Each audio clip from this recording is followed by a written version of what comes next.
Welcome back. Now, for a while now, there's been a buzz that SR Group is gearing up to list its BPO arm, Aegis. However, speaking to CNBC TV 18's Kritika Saxena, the new CEO of the company says in his first televised interview that he is focused on growing the company organically and inorganically first before concentrating on a stock market debut. Take a look. Sandeep Sen has had his hands full ever since he took over the reins of Aegis BPO in December 2012 from Aparup Sen Gupta.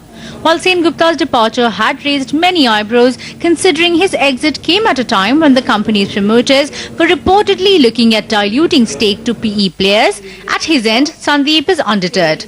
After his predecessor's exit, Sandeep has set out to restructure the entire business. The focus is to maximize margins by consolidation of assets and facilities and vertically dividing the business into 4 key areas: travel, hospitality, BFS and healthcare and insurance. Growth at this point is top priority, not divestment.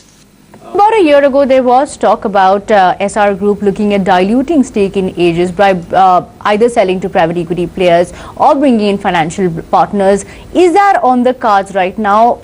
Look, at this point of time, we are focused on 3 things. We are focused on growth, we are focused on growing the margin, that we've been very successful, and we are focused on strategically looking at large clients. We're not looking at divestment and things like that.